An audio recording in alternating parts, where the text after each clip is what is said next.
Okay, we're back. I got a base bead made here, and so now we're gonna apply the MURRINI. I've got them sitting here. The MURRINIs need to be heated some way before they're applied to the bead. Actually, these are kind of thick, so a good way to preheat your MURRINI would be in if you have a bead door in your kiln, you can put them in there. You can put them on a hot plate. I kind of do this flashing them in the back of the torch flame. I start way back here in the beginning, do both sides, making sure I keep my base bead warm. I just get these preheated, and then while I'm flashing it back there, I heat the area on the bead in the torch flame where I'm going to apply the MURRINI. I like to get a nice and red glow.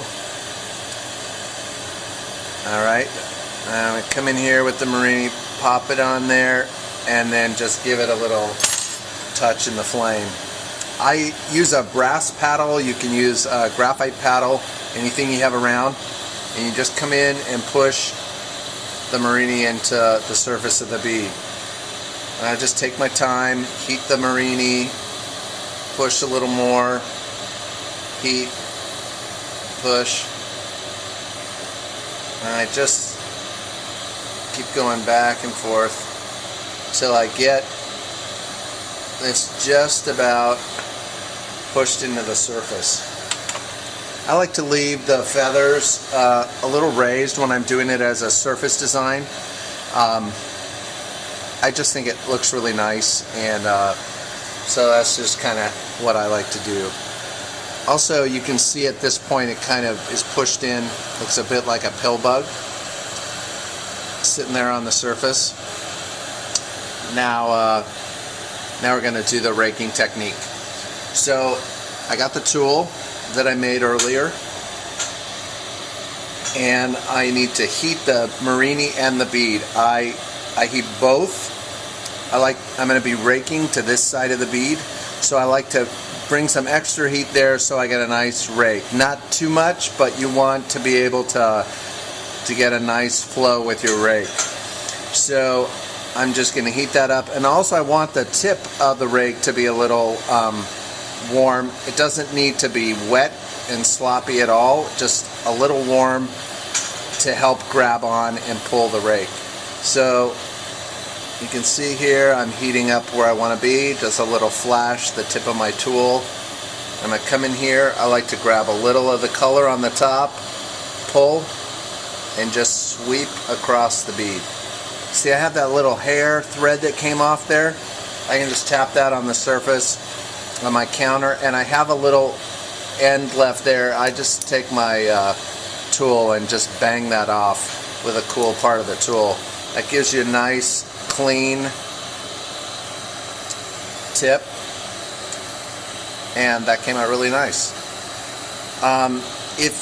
If you get globs of glass, any kind of, if you don't like the way the end of your rake turned out, you can always go back in there, heat the tip of your tool, go in, clean up that end, and then just pull out a little more glass.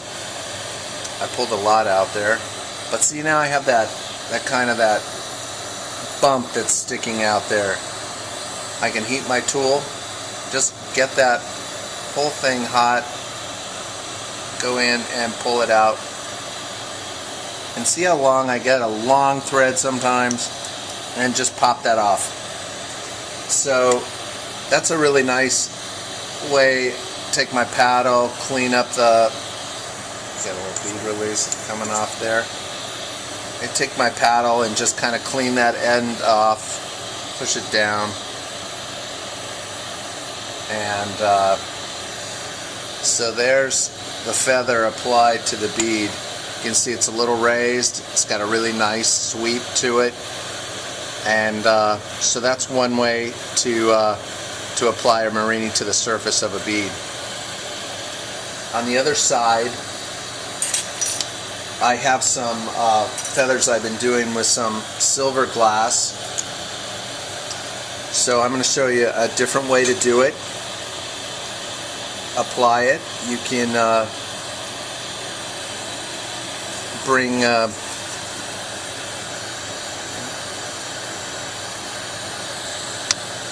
what? Push the paper back. Push the paper back. So I'm just giving them a little background here. All right.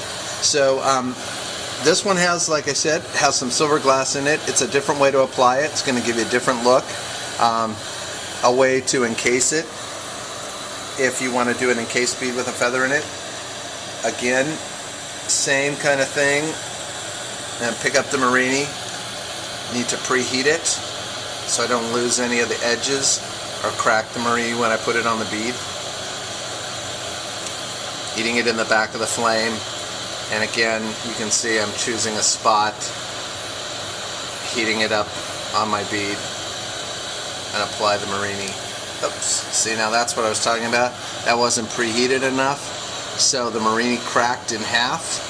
So I'm going to actually let this cool on the surface a little bit, and then I could just knock that off with my tool. And I got another one here, so we'll go with that. So this time I need to heat this a little more. I'm going to take a little more time to make sure I get that really nice and hot, so hopefully I won't lose this one.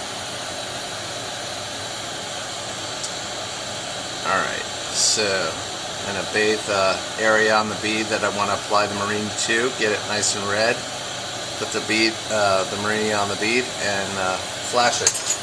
There we go, we didn't lose this one. I don't want to get this one too hot because I don't want my edges to suck in on the MURRINI. I want them to be pretty, I'm going to actually apply some clear here, which will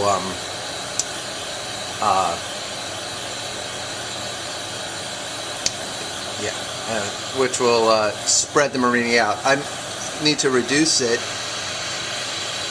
to bring out some of the color in the silver glass. So turn up your propane and flash it. Flash just the MURRINI in the propane. Cool it off a little bit with my tool. Just kind of alternate heating and cooling just to bring out some of the color in the silver glass. And I turn it back down. Turn down my propane. Now I'm going to clean that up a little bit. So it might be a little hard to tell, but there's some lines here on the MURRINI that were brought out with the propane. I'm going to add some clear.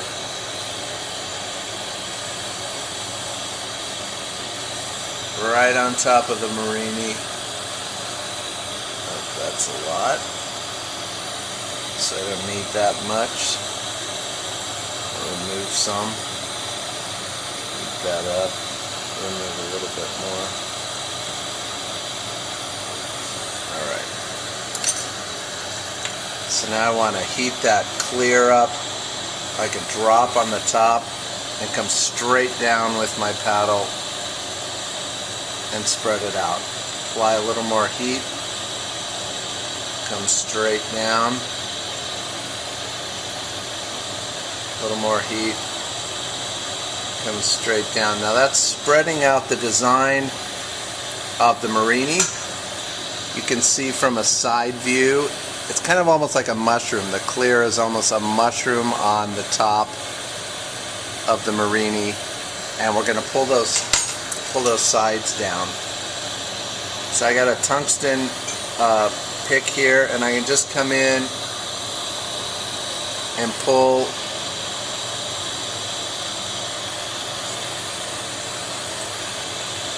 the edges down to the surface of the bead. Let's go all the way around. It's kind of just bringing the MURRINI flush with the surface.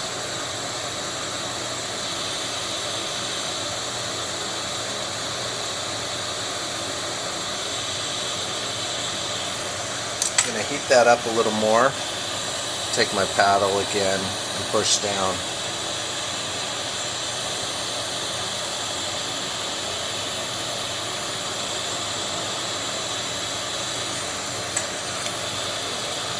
I'm going to come into the edges here, pull just a little more.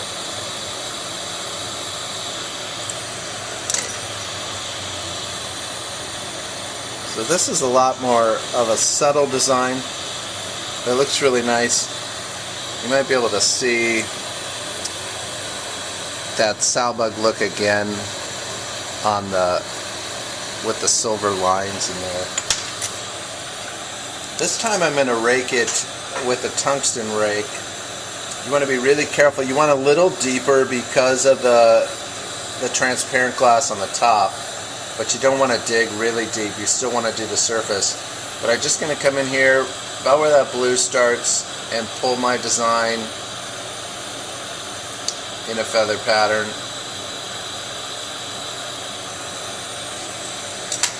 Now I just moved the lines. You can see a really nice feather design there, but I'm going to go back to using my glass tool that I made earlier to do the final pull on the end. Come in there, pull that and sweep it out. Heat it up again, heat the tip of the tool, just clean it up.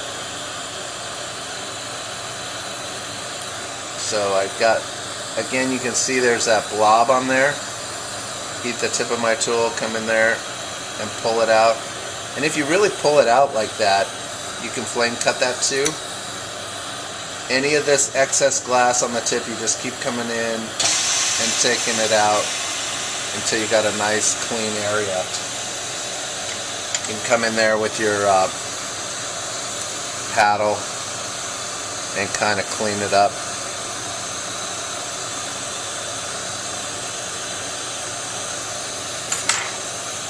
So I'm also going to do a little bit of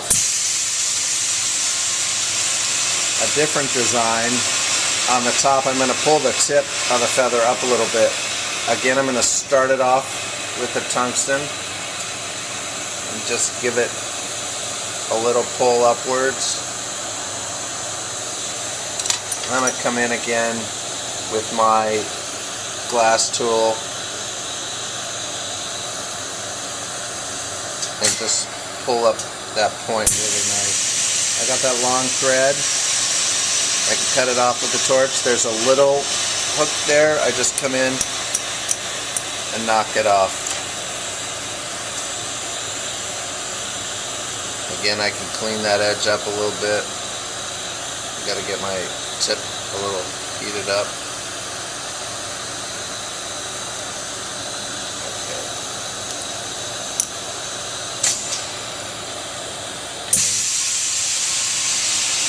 With the paddle and then reshape.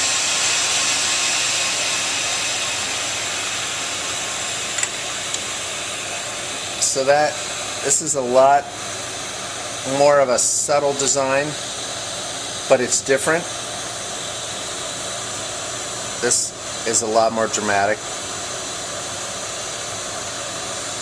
There's a couple ways I use the feather MURRINI. I hope this helps you out with your own bead making.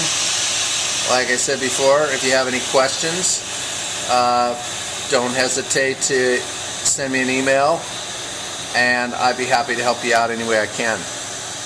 Thanks for watching.